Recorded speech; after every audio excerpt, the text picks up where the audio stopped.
PowerPoint, both of which are in the folder for the lesson on Friday for periods 3, 4, 8, 9, or Thursday for period 2. Everybody should have gotten this handout if you were there. Should have gotten both the PowerPoint, and there you should have the Frayer note sheet all filled in, and the PowerPoint you should have gone through. I'm going to spend this video going over the PowerPoint for those that were not here.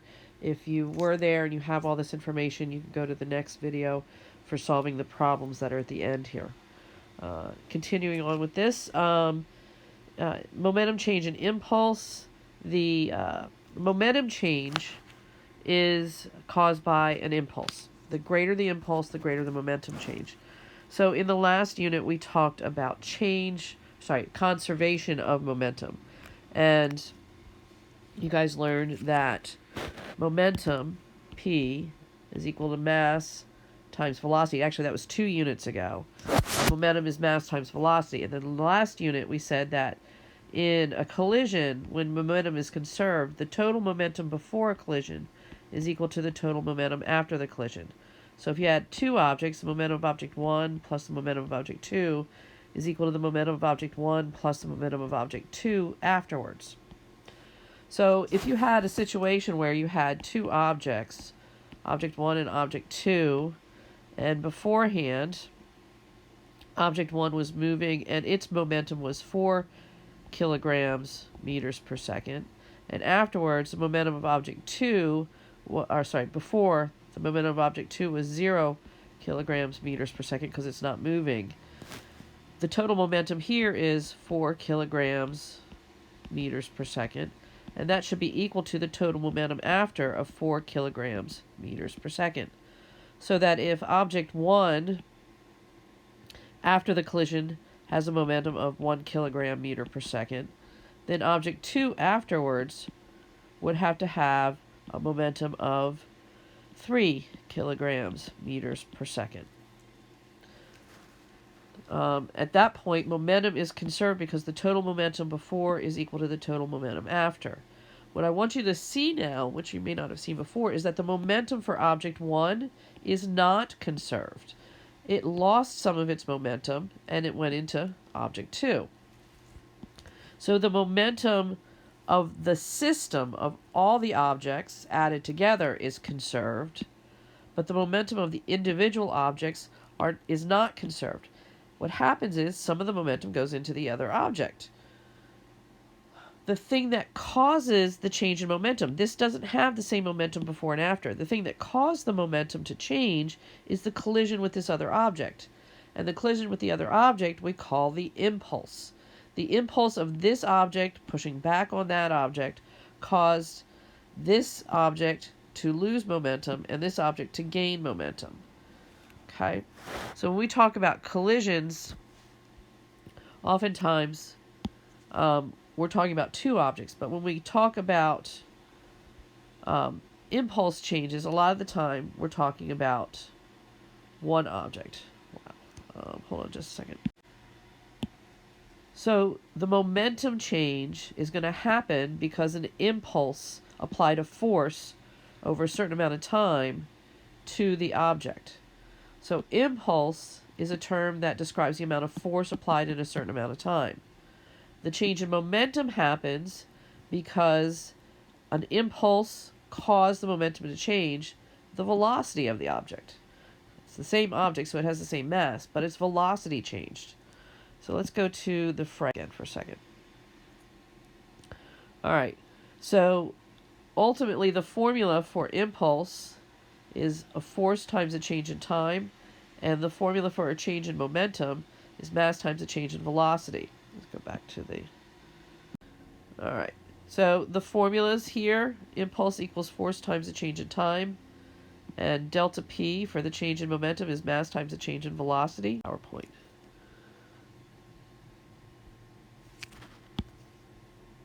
All right. During an impulse, a force is applied to an object in a certain amount of time. The shorter the impact time, so the less the impact time, the greater the force. The longer the impact time, the bigger the impact time, the smaller the force. You can see by those arrows, this is what we've been talking about all along as inversely proportional. If the time goes up, the force goes down. If the time goes down, the force goes up. That is an inverse relationship. All right, let's go over here. Whoops, sorry. We take advantage of this, and you guys may instinctively kind of know this from experience.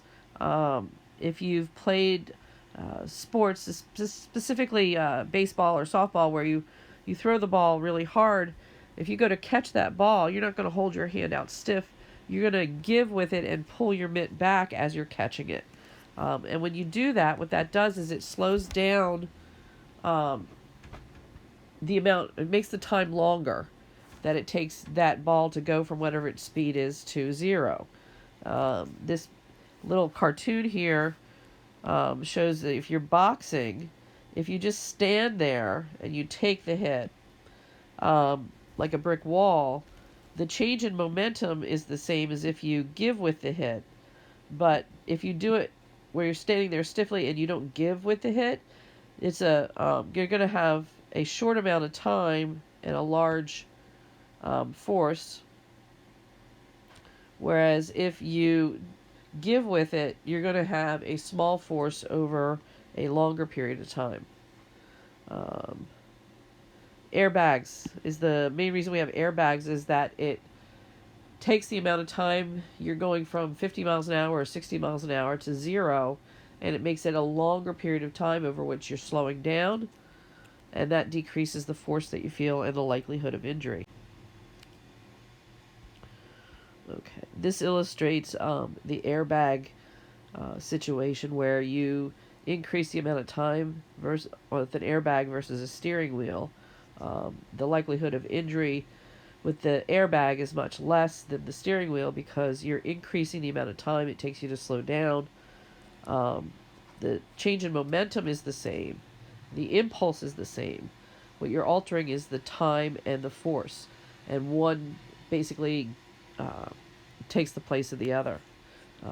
Reducing one will increase the other. Increasing one will reduce the other when it comes to force and time. Here's that haystack brick wall example.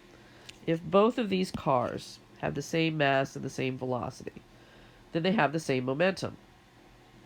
If they both stop after hitting their objects, their change in momentum is the same because their velocity is 0. So the same mass times the same velocity gives you equal momenta, and changing that momentum to 0 gives you the same change in momentum. That change in momentum will be equal to the impulse. The impulse is equal to force times the amount of time it took. You can manipulate the force you feel by changing the amount of time that car takes to go to 0. If you hit a haystack, it's going to go to 0 over a longer period of time and cause less force. Whereas if you hit a brick wall, you're going to stop very suddenly. You're going to have a very small amount of time and feel a large amount of force.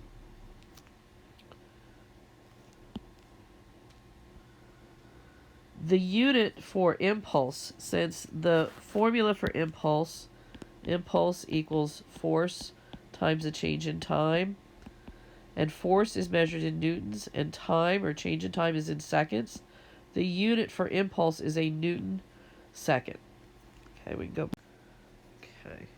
I'm going to do another video for the understanding checks and help you guys out that way. Thank you. Alright, for the impulse Unit 3 Freyer model, this is what this looks like, and you're supposed to go to the Freyer note sheet and see what we can fill in at this point. Okay. So, momentum change is caused by an impulse.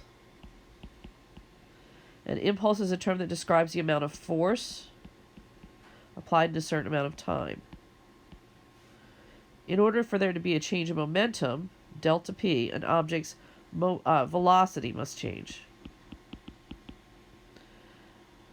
Alright, we'll talk more about this fourth bullet here in a minute, and the fifth bullet in a minute. But let's go back to so let's go back over here. Actually, you know what? Let's go down here. I bet if you practice really hard, you would be able to see that you could fill in this on your own right now for the most part. So the symbol for mass is m, the unit for mass is kilograms, and mass can never be negative, so it's scalar. Change in velocity. Remember, change is that Greek letter delta, so a change in velocity will be delta v, and it's still velocity, so meters per second is still the unit, and it is a vector because velocity can be negative. Change in momentum. Okay, change in is still delta, momentum is still p, so delta p for change in momentum, and the unit for momentum is still a kilogram times a meter per second, and that is a vector as well. Impulse is going to be the letter I. We'll talk about the units in a second.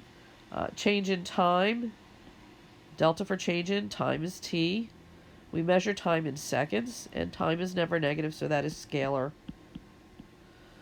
Force, capital letter F. You should remember this from middle school science.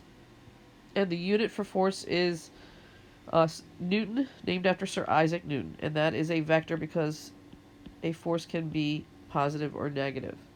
All right, we'll come back to fill in the rest of this in a minute. We'll come back to this up here. We'll rewrite this I for impulse. I use the bars so that we don't get confused, the top and the bottom bar, so we don't confuse impulse with the number 1. All right, you want to make sure you put those bars at the top. Impulse equals force times the change in time, and change in momentum, delta P, equals mass. And the thing that caused the change in momentum was the impulse, and the impulse made the object have a change in velocity. So delta V for the change in momentum, mass times the change in velocity. Now, using your algebra brains, we're going to do some substitution here. We've got impulse equals force times change in time. So instead of writing I for impulse, we're going to substitute, and we're going to put force times change in time down here. And that is equal to, that's actually equal to the delta P too, isn't it? But we also have this formula for delta P, the change in momentum. The change in momentum is mass times change in velocity. So the mass times change in velocity is equal to the force times change in time. It's also equal to impulse. So it's kind of like a round robin here. This is equal to this, this is equal to this, this is equal to this, and these are equal to these.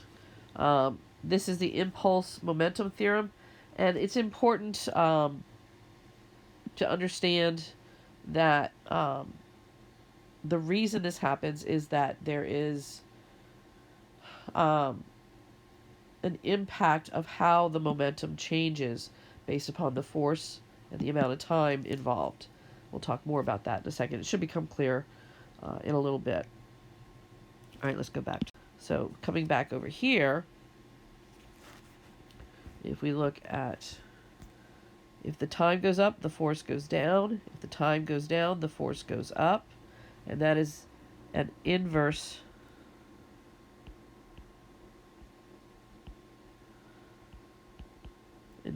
proportional, okay?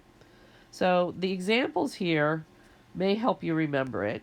Long impact time would be if a car hit a haystack. That makes the force less because it takes a longer time for the car to change its momentum to go from,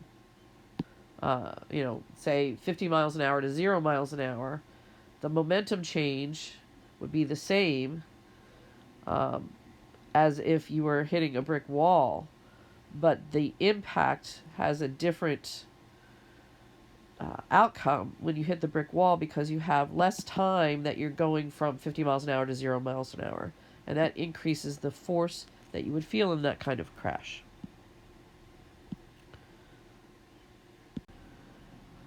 Fill that in now. Over here, a Newton second. And since impulse is related to momentum, directly related to it, it also is a vector. It has direction. And remember, a change in anything is the final minus the beginning. Our tendency in our heads is to take the beginning minus the final. But if we're going to find the change in something and find out if we're gaining or losing something, you need to do the final minus the beginning.